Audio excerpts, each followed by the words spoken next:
Hello friends, welcome to this platform. स्वागत है आपका इस प्लेटफॉर्म में। तो आज का जो सेशन है वो जेटेट 1 to 5 यानी लेवल 1 का सीडीपी का सेशन है। और ये सेशन जो है वो 9वां सेशन है यानी 9th सेशन है। सेशन 8 तक मैंने वीडियो अपलोड कर दिया था फ्रेंड्स, आप लोग ज़रूर देखिएगा उस वीडियो को। तो आज का जो सेट होने वाला है वो 30 प्रश्नों का सेट होने वाला है और जो बहुत ही इंपॉर्टेंट है। तो आज का सेशन आप सबके लिए बहुत इंपॉर्टेंट है, तो ज़रूर देखिएगा इस सेशन को। तो हम लोग वीडियो को स्टार्ट करते हैं। तो आज का पहला क्वेश्चन है, बालकों के व्यक्तिगत विकास के लिए विकासात्मक प्रतिमानों को उद्धृत करके सटीकता से एवं पक्के तौर पर भविष्यवाणी की जा सकती है। या बालकों के व्यक्तिगत विकास के लिए पूर्वानुमान बिल्कुल नहीं लगाया जा सकता। या बालकों के व्यक्तिगत विकास के लिए कुछ हद तक पूर्वानुमान लगाया जा सकता है, परंतु सभी बच्चों के विकास की दर अलग अलग होती है। बालकों के व्यक्तिगत विकास अव्यवस्थित एवं असतत होती है। इसका राइट आंसर जो है वो ऑप्शन नंबर 3 है, यानी कि बालकों के व्यक्तिगत विकास के लिए कुछ हद तक पूर्वानुमान लगाया जा सकता है, परंतु सभी बच्चों के विकास की दर अलग अलग होती है। कैसे? देखिए, व्यक्तिगत विकास प्रत्येक विद्यार्थी के लिए परम आवश्यक है, क्योंकि इस विकास के द्वारा ही विद्यार्थी भविष्य में विकास कर सकता है। व्यक्तिगत विकास सामाजिक विकास में भी सहायता प्रदान करता है, इसलिए ऑप्शन नंबर 3 जो है बिल्कुल राइट आंसर है। अगला प्रश्न है कि डैश समाजीकरण का प्राथमिक और डैश समाजीकरण का द्वितीयक कारक है। Dash is a primary agency of socialization and dash is a secondary agency of socialization. परिवार, विद्यालय, मीडिया, परिवार, विद्यालय, मीडिया या पास पड़ोस। इसका right answer option number 1 family and school, यानी फैमिली समाजीकरण का प्राथमिक और विद्यालय जो समाजीकरण का द्वितीयक कारक है। ऐसे क्वेश्चन हमेशा परीक्षा में पूछे जाते हैं, इसलिए ऑप्शन नंबर 2 जो है ऑप्शन नंबर 1 जो है वो बिल्कुल राइट आंसर है। अगला प्रश्न है, लेव वाइटगोस्की के अनुसार अधिगम क्या है? अकॉर्डिंग टू लेव वाइटगोस्की, व्हाट इज लर्निंग? ज्ञान के निर्माण की प्रक्रिया, ज्ञान प्राप्ति करने की एक निष्क्रिय प्रक्रिया, या अभ्यास और दोहराव की प्रक्रिया, या उद्दीपन प्रतिक्रिया के संबंधों की प्रक्रिया। तो इसका राइट आंसर है ऑप्शन नंबर 1 ज्ञान के निर्माण की प्रक्रिया, यानी the process of knowledge construction. यानी कि लेव वाइटगोस्की के अनुसार ज्ञान का निर्माण की प्रक्रिया ही अधिगम है, और अधिगम एक क्या है? सतत प्रक्रिया है जो जीवन पर्यंत चलती रहती है। और वाइगोस्की का मानना था कि बालक समाज के साथ अंतःक्रिया के द्वारा ही विचारों भाषा का विकास करता है, और उसके द्वारा बालकों के अधिगम में समाज की भूमिका निर्णायक होती है। संस्कृति भी अधिगम का मुख्य साधन है। हमारी परंपरा एवं मान्यताएं, वेशभूषा, रहन सहन, खान पान इत्यादि से भी बालक एक दूसरे से क्या होते हैं? प्रभावित होते हैं। इसलिए ऑप्शन नंबर 1 जो बिल्कुल राइट आंसर है। अगला प्रश्न है, कठिनाई की पहचान, लक्ष्य निर्धारण, संभावित समाधान और परिणामों की खोज, तदनुसार कार्य करना और परिणामों का मूल्यांकन करना निम्न में से किस प्रक्रिया में शामिल महत्वपूर्ण चरण है? यानी identification of problem, setting goals, exploring potential solution, acting accordingly and evaluating outcomes are important step in which process? आरोपण, नकल, समस्या समाधान या निष्क्रिय ध्यान। इसका राइट आंसर है ऑप्शन नंबर 3 समस्या समाधान, यानी प्रॉब्लम सॉल्विंग। कैसे? समस्या समाधान के अंतर्गत ही कठिनाइयों की पहचान, लक्ष्य निर्धारण, संभावित समाधान और परिणामों की खोज, तदनुसार कार्य करना और परिणामों का मूल्यांकन किया जाता है। समस्या समाधान प्रक्रिया के अंतर्गत ही विद्यार्थियों में तर्क शक्ति का निर्माण होता है, जो उसे भविष्य में नई खोज करने के लिए क्या करता है? प्रेरित करता है, यानी मोटिव करता है। इसलिए ऑप्शन नंबर 3 जो बिल्कुल राइट आंसर है। अगला प्रश्न है, बाल केंद्रित शिक्षा के समर्थन के दौरान आपके अनुसार निम्नलिखित में से किसका महत्व सर्वाधिक है? As a supporter of child center education, which of the following is most important according to you? शिक्षक बालक के व्यक्तित्व का कहाँ तक विकास कर पाता है? शिक्षक कितना ज्ञानी, आकर्षक और गुणयुक्त होता है? शिक्षक अपने विद्यालयों को कितना अधिक भव्य रूप से दिखाने में सक्षम है? और शिक्षक की पहचान का दायरा कितना विस्तृत है? इसका राइट आंसर है ऑप्शन नंबर 1, यानी कि शिक्षक बालक के व्यक्तित्व का कहाँ तक विकास कर पाता है। यानी कि शिक्षक को केवल शिक्षा एवं शिक्षा पद्धति के बारे में नहीं, बल्कि शिक्षार्थियों के बारे में भी जानना होता है, क्योंकि आधुनिक शिक्षा विषय प्रधान या अध्यापक प्रधान न होकर बाल केंद्रित है। इसमें इस बात का महत्व नहीं है कि शिक्षक कितना ज्ञानी, आकर्षक और गुणयुक्त है, बल्कि इस बात का महत्व है कि वह बालक के व्यक्तित्व का कहाँ तक विकास कर पाता है। इसलिए ऑप्शन नंबर 1 जो है बिल्कुल राइट आंसर है। बालक के समाजीकरण में अध्यापक की भूमिका को निर्देशित नहीं करता है।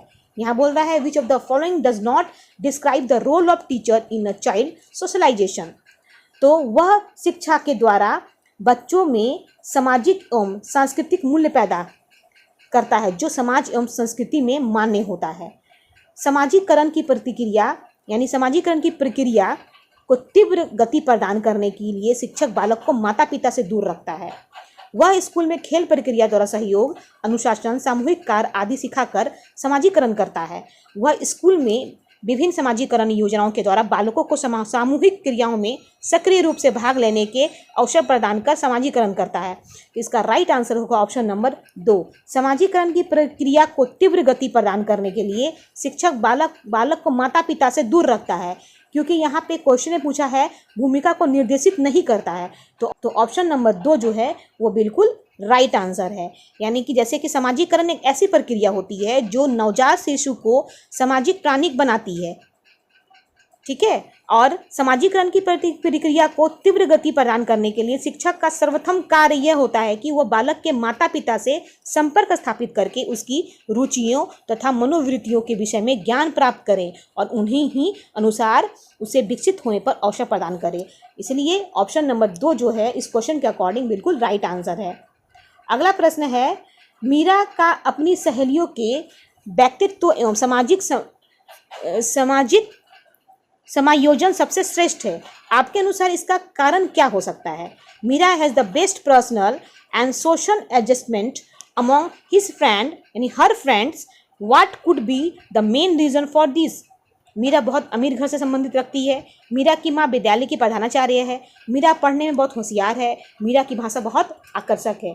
तो इसका राइट आंसर है ऑप्शन नंबर 4। मीरा की भाषा बहुत आकर्षक है। कैसे? मीरा का अपनी सहेलियों में व्यक्तित्व एवं सामाजिक समायोजन सबसे श्रेष्ठ है। इसका कारण यह हो सकता है कि मीरा की भाषा बहुत आकर्षक है, ठीक है। जिन बच्चों की भाषा प्रिय, मधुर एवं ओजस्वी होती है वे अपने समूह, परिवार अथवा समाज के व्यक्तित्व को प्रभावित करता है और लोग उन्हीं को अधिक महत्व देते हैं जिनका भाषा व्यवहार क्या हो, प्रभावपूर्ण हो और बहुत आकर्षक हो।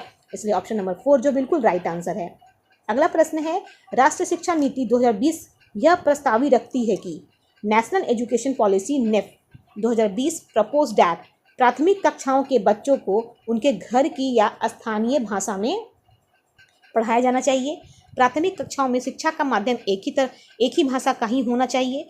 शिक्षकों को द्विभाषिक उपागम को प्रयोग करने के लिए हतोत्साहित किया जाना चाहिए। बहुभाषावाद को बिल्कुल भी बढ़ावा नहीं देना चाहिए। इसका राइट आंसर जो है आपका ऑप्शन नंबर 1 है। ये प्राथमिक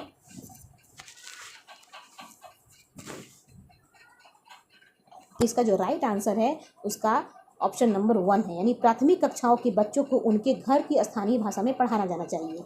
जैसे कि बोला गया है कि राष्ट्रीय शिक्षा नीति 2020 के अनुसार प्राथमिक कक्षाओं के बच्चों को उनके घर की या स्थानीय भाषा में पढ़ाया जाना चाहिए। और राष्ट्रीय शिक्षा नीति में 5वीं कक्षा तक मातृभाषा, स्थानीय क्षेत्रीय भाषा में पढ़ाई का माध्यम रखने की बात कही गई है और इसे कक्षा 8 या उससे आगे भी बढ़ाया जा सकता है। अब विदेशी भाषाओं की पढ़ाई सेकेंडरी लेवल पर होगी, जबकि राष्ट्रीय शिक्षा नीति में यह भी कहा गया है कि किसी भी भाषा को थोपा नहीं जाएगा, यानी बर्डन नहीं किया जाएगा बच्चों पर, ठीक है। इसलिए ऑप्शन नंबर 1 जो बिल्कुल राइट आंसर है। अगला प्रश्न है, बच्चों का विकास इसमें से किसका परिणाम है? Child development is a result of which of the following? केवल अनुवांशिकता का, केवल वातावरण का, या विद्यालय और शिक्षा का, या अनुवांशिकता और वातावरण के बीच परस्पर अंतःक्रिया का? इसका राइट आंसर है ऑप्शन नंबर 4, अनुवांशिकता और वातावरण के बीच परस्पर अंतःक्रिया का। यानी बच्चों का विकास अनुवांशिकता और वातावरण के बीच परस्पर अंतःक्रिया का परिणाम है। अनुवांशिकता का सामान्य अर्थ मनुष्य के जन्मजात गुणों से होता है और ये जन्मजात गुण जो होते हैं ना वह अपने माता पिता से प्राप्त करता है। और वातावरण में सभी तत्व आते हैं जिन्होंने व्यक्ति को जीवन प्रारंभ करने के लिए प्रभावित करता है, ठीक है, यानी किया जाता है। ऑप्शन नंबर 4 जो है बिल्कुल राइट आंसर है। अगला प्रश्न है, एक विद्यालय बैडमिंटन प्रतियोगिता के लिए विद्यार्थियों का चयन करते समय लड़कों को प्राथमिकता देता है और संगीत प्रतियोगिता के लिए लड़कियों को प्राथमिकता देता है। यह क्या सूचित करता है? A school gives preference to boys while selecting student for a badminton competition and to girls for a music competition. What does this indicate? Gender स्थायित्व, जेंडर पहचान, जेंडर समानता, जेंडर रूढ़िबद्धता। इसका राइट आंसर है ऑप्शन नंबर 4, जेंडर रूढ़िबद्धता, यानी gender stereotyping. यानी कि एक विद्यालय बैडमिंटन प्रतियोगिता के लिए विद्यार्थी का चयन करते समय लड़कों को प्राथमिकता देता है और संगीत प्रतियोगिता के लिए लड़कियों को प्राथमिकता देता है। तो ये जेंडर रूढ़िवादिता को सूचित करता है। यानी रूढ़िवादिता अंधविश्वासों का एक ऐसा समुच्चय है जो गलत या अधूरी सूचना पर आधारित है तथा जिसे पूरे समूह के लिए प्रयुक्त किया जाता है। इसलिए ऑप्शन नंबर 4 जो है बिल्कुल राइट आंसर है। अगला प्रश्न है, निबंधात्मक प्रश्नों के द्वारा निम्नलिखित में से किस क्षमता का आकलन संभव नहीं है। यहाँ पूछ रहा है किस आकलन का क्षमता संभव नहीं है। Which of the following abilities can not assessed effectively using Asia type questions. अर्जित ज्ञान से संगत तथ्य का चयन करना, स्थूल एवं सूक्ष्म दोनों स्तरों पर समान समस्या को समझना, शिक्षार्थी का भाषा कौशल, समस्या और मुद्दे के प्रति आंतरिक अभिवृत्ति का प्रदर्शन करना। इसका राइट आंसर है ऑप्शन नंबर 3, शिक्षार्थी का भाषा कौशल। यानी निबंधात्मक प्रश्नों के द्वारा शिक्षार्थी की भाषा कौशल क्षमता का आकलन संभव नहीं है, क्योंकि निबंधात्मक प्रश्नों का मुख्य उद्देश्य बच्चों का अपनी भाषाओं में लिखने का परीक्षण करना होता है। निबंधात्मक प्रश्नों को हल करने का उद्देश्य बालक की विषय में रुचि, समझ एवं सकारात्मक एवं नकारात्मक पहलुओं की जांच करना होता है। इसलिए ऑप्शन नंबर 3 जो है बिल्कुल राइट आंसर है। निम्नलिखित में से कौन सी विशेषताओं का समूह प्रतिभाशाली छात्रों को परिभाषित करता है। Which set of characteristic defines gifted students. यहाँ पे दिया हुआ है, शीघ्रता से सीखते हैं और उसे याद करते हैं, सतर्क हैं और तुरंत उत्तर देते हैं तथा बारीकी से अवलोकन करते हैं, त्वरण के साथ बेहतर प्रदर्शन करते हैं। इसका कोड दे दिया, यानी कोड दे दिया है ऑप्शन नंबर 1 में दिया है, यानी 1 2, 2 में 1 और 3, 3 में 1 2 3 और 4 में 2 और 4, 2 और 3। इसका राइट आंसर है ऑप्शन नंबर 3, यानी कि 3 में दिया है 1 2 और 3। तो हम लोग स्टेटमेंट देखेंगे 1 2 3, यानी 1 2 3 तीनों सही है यहाँ पे। यानी कि यहाँ पूछा गया है कि निम्नलिखित में से कौन सी विशेषताओं का समूह प्रतिभाशाली छात्रों को परिभाषित करता है। तो जो प्रतिभाशाली बच्चे होंगे वो शीघ्रता से सीखेंगे और उसे याद रखते हैं, बिल्कुल सही। उसके बाद सतर्क है, तुरंत उत्तर देते हैं और बारीकी से अवलोकन करते हैं, बिल्कुल सही। और त्वरण के साथ बेहतर प्रदर्शन करते हैं, बिल्कुल सही। तो ऑप्शन नंबर 3 जो है बिल्कुल राइट आंसर है इस स्टेटमेंट के अकॉर्डिंग। ठीक है, अगला प्रश्न है, कक्ष में दृश्य सामग्री के संदर्भ में निम्नलिखित में से कौन सा कथन असत्य है। Which of the following statement is incorrect regarding audio visual aids in the classroom. ये सामग्री शिक्षार्थियों की रुचियों को उत्तेजित करता है। इन सामग्रियों को कक्षीय शिक्षण के द्वारा स्थान पर प्रयोग किया जा सकता है। ये सामग्रियाँ मंदबुद्धि शिक्षार्थियों में अधिगम को सुलभ बनाती है और इन सामग्रियों के प्रयोग से शिक्षण कार्य सरल हो जाता है।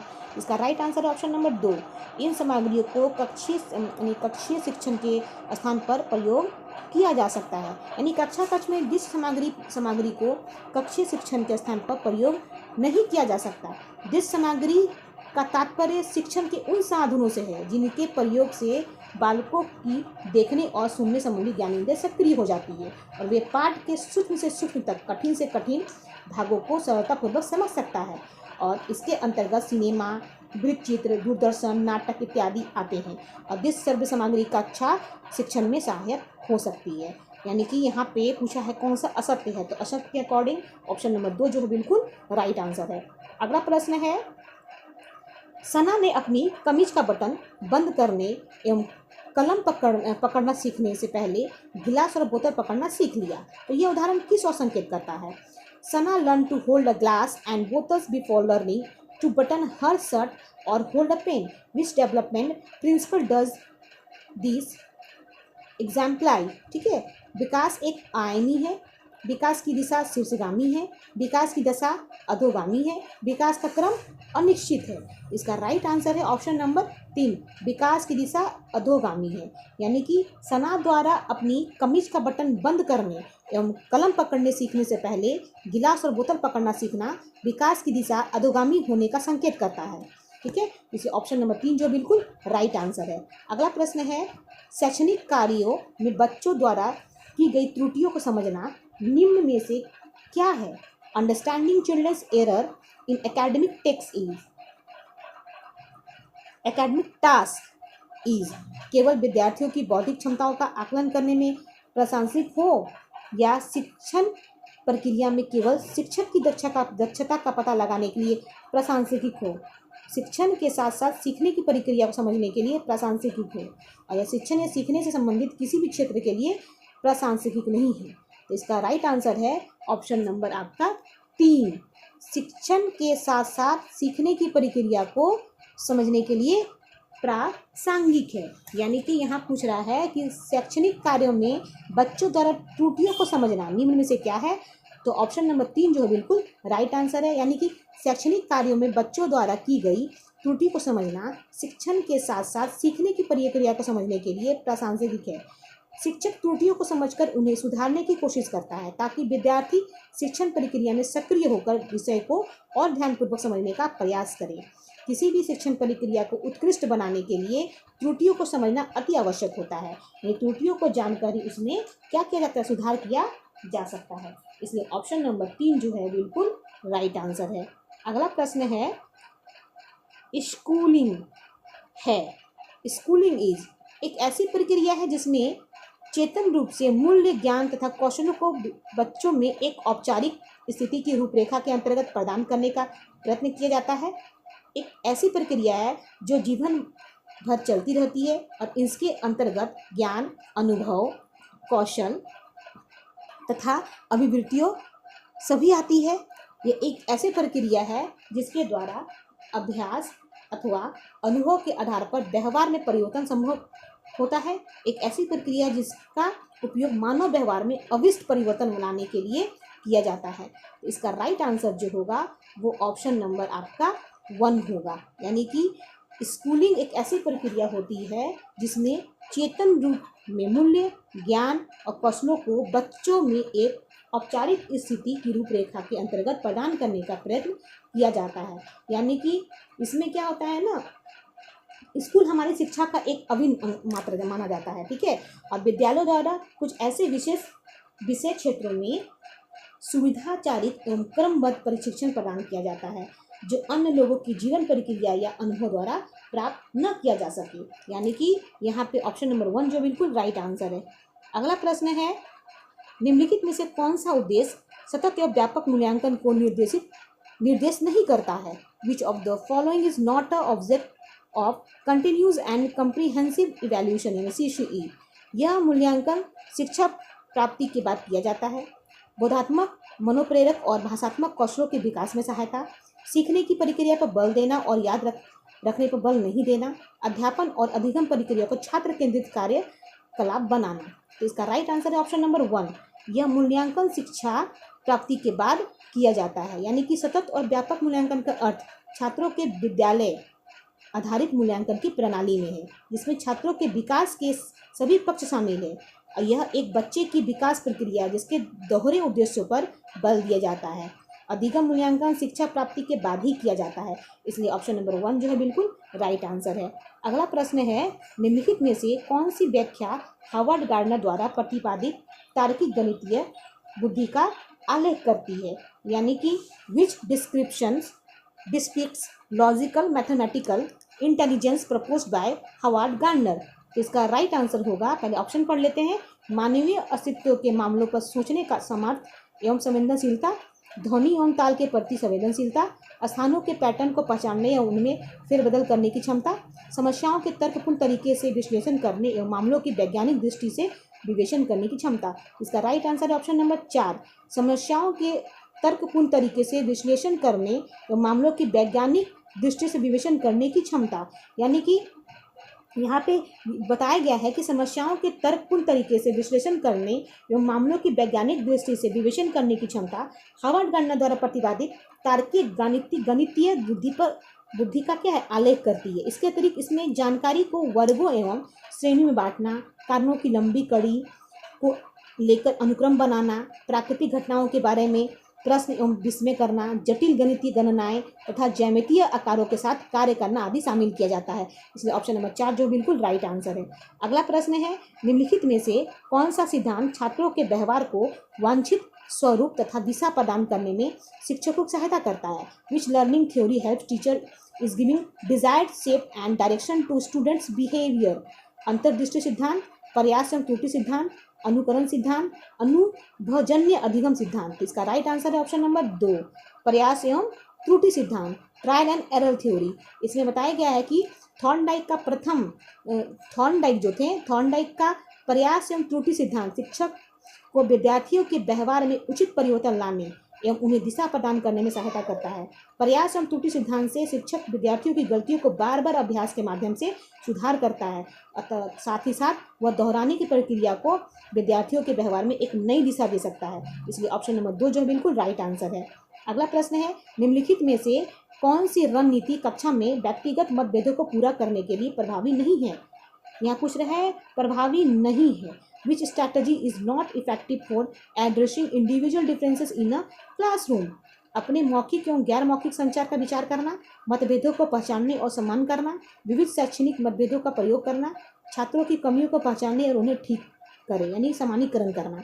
इसका राइट आंसर होगा ऑप्शन नंबर 4, छात्रों की कमियों को पहचाने और उन्हें ठीक करें यानी समानीकरण करना। ऑप्शन नंबर 4 जो बिल्कुल राइट आंसर है, यानी छात्रों की कमियों को पहचाने और उन्हें ठीक करें। यह रणनीति कक्षा में व्यक्तिगत मतभेदों को पूरा करने के लिए प्रभावी नहीं होता है, क्योंकि एक छात्र में विभिन्न स्तरों को कमियां हो सकती है जिन्हें पूर्ण रूप से कक्षा में नियंत्रित नहीं किया जा सकता है।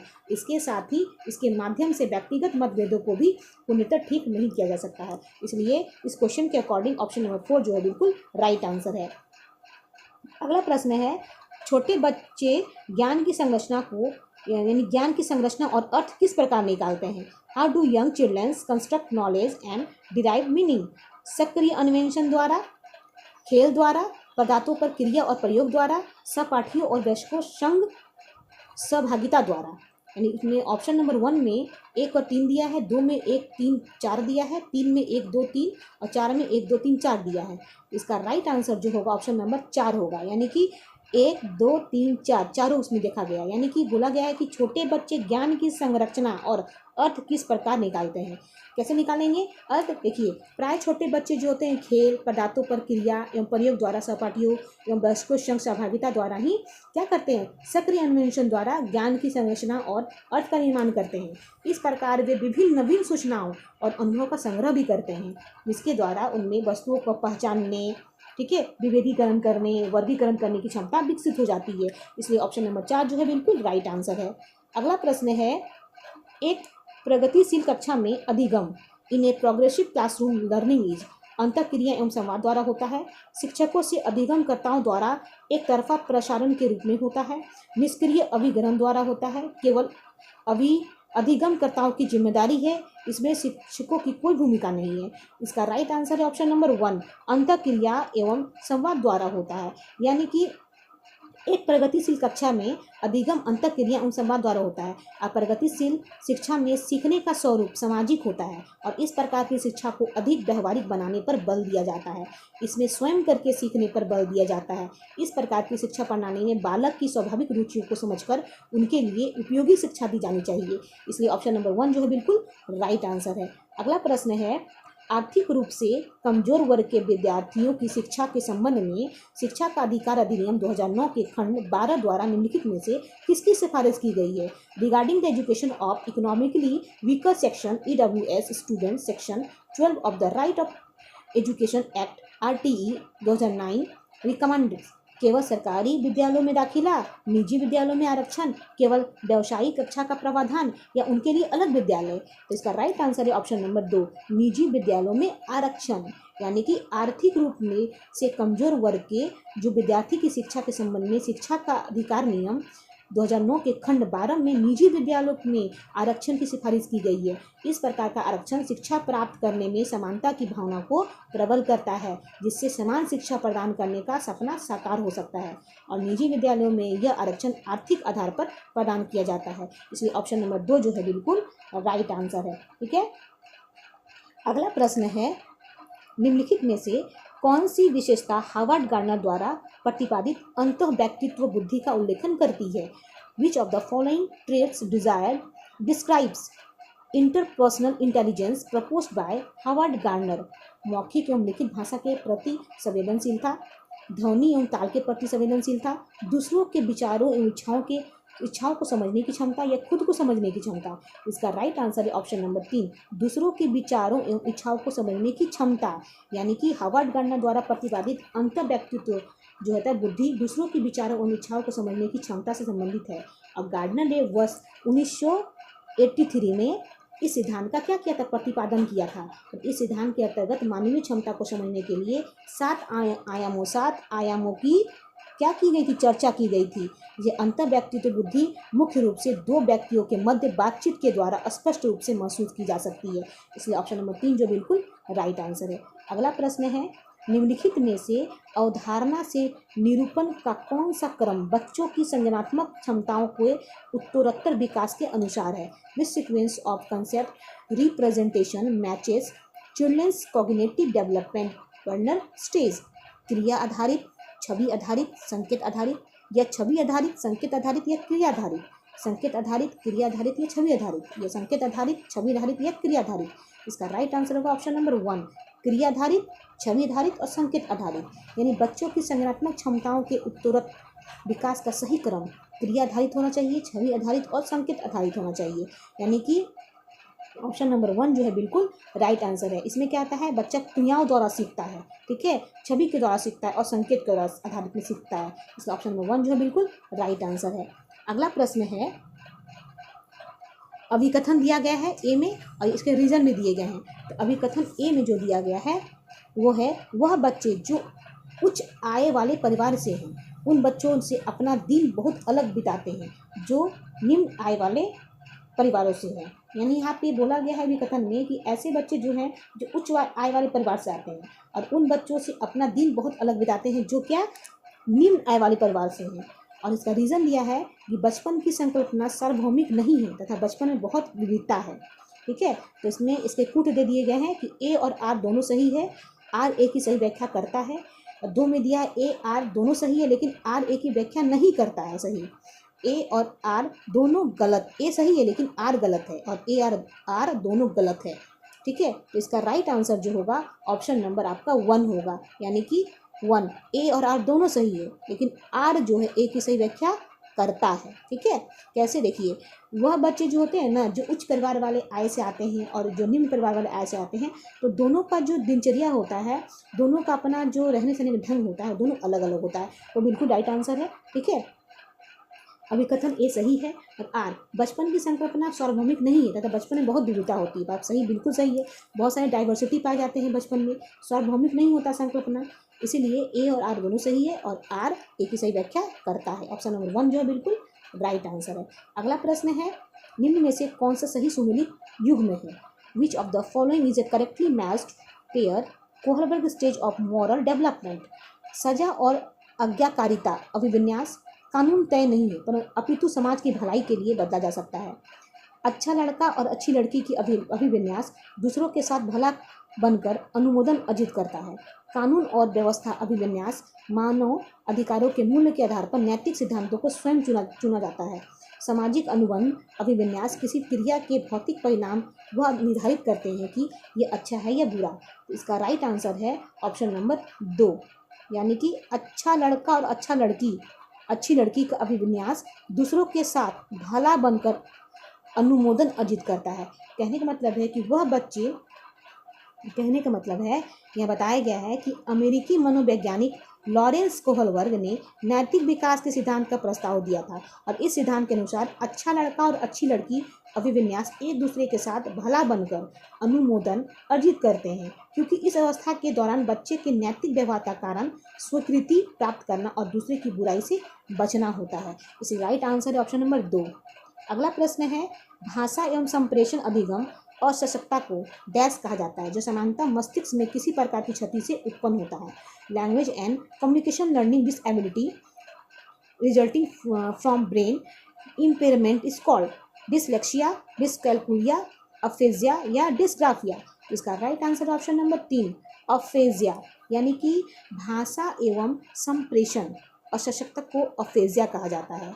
इससे पीड़ित छात्र मौखिक रूप से सीखने एवं अपने विचारों को अभिव्यक्त करने में कठिनाई अनुभव करते हैं और मस्तिष्क में क्षति के कारण बातचीत में आंशिक या पूर्णता और क्षमता को क्या किया जाता है, डिसफेजिया कहा जाता है। इसीलिए ऑप्शन नंबर जो 3 है वो बिल्कुल राइट आंसर है। अगला प्रश्न है, प्याजे के अनुसार निम्नलिखित में से कौन सी अवस्था में बच्चा अमूर्त संकल्पनाओं के विषय में तार्किक चिंतन करना आरंभ करता है। अकॉर्डिंग टू प्याजे, in which stage does a child begin to think logically about abstract concept, औपचारिक संज्ञानात्मक अवस्था, संवेदी प्रेरक अवस्था, या पूर्व संज्ञानात्मक अवस्था, या मूर्त संज्ञानात्मक अवस्था। ठीक है, तो यहाँ पे जो ऑप्शन नंबर आंसर होगा 29 का, वो ऑप्शन नंबर आपका 1 होगा, क्योंकि औपचारिक संज्ञानात्मक अवस्था इसमें 11 वर्ष एवं उससे ऊपर के आते हैं। यानी कि पियाजे के अनुसार औपचारिक संज्ञानात्मक अवस्था 11 वर्ष से ऊपर में आता है। यानी बच्चा अमूर्त संकल्पनाओं के विषय में तार्किक चिंतन करना आरंभ करता है, और इस अवस्था में किशोरों में परिकल्पनात्मक निगमनात्मक तर्क विकसित होता है, जिससे वे भविष्य की संभावना और मूर्त सिद्धांतों पर क्या करते हैं, विचार कर सकता है। ठीक है, इसलिए ऑप्शन नंबर 1 जो है बिल्कुल राइट आंसर है। और लास्ट प्रश्न है, विशेष रूप से प्राथमिक स्तर पर विद्यार्थियों की सीखने संबंधी समस्याओं को संबोधित करने का सबसे बेहतर तरीका है। The best way to address learning difficulties of students specially to primary level is, महंगी और चमकदार सहायक सामग्री का प्रयोग करना, सरल और रोचक पाठ्य पुस्तकों का प्रयोग करना, कहानी कथन पद्धति का प्रयोग करना, या अक्षमता के अनुसार विभिन्न शिक्षण पद्धतियों का प्रयोग करना। इसका राइट आंसर जो होगा ऑप्शन नंबर वो 4 होगा, यानी अक्षमता के अनुसार विभिन्न शिक्षण प्रणालियों का, ये पद्धतियों का प्रयोग करना। यानी सीखना एक प्रक्रिया है जो जीवन पर्यटन चलती रहती है। सीखना कोई आसान और सीधी प्रक्रिया नहीं होती है, बल्कि एक जटिल, बहुआयामी और गतिशील प्रक्रिया होती है। और विशेष रूप से प्राथमिक स्तर पर विद्यार्थियों को सीखने के लिए अक्षमता के अनुरूप विभिन्न शिक्षण पद्धति का प्रयोग किया जाता है। इसलिए ऑप्शन नंबर 4 जो है बिल्कुल राइट आंसर है। तो फ्रेंड्स, आज का सेशन यही समाप्त होता है, फिर ऐसे ही सेशन में लेकर के आऊँगी। आप लोग वीडियो को जरूर देखिएगा। तो आज के लिए इतना ही। Take care and bye.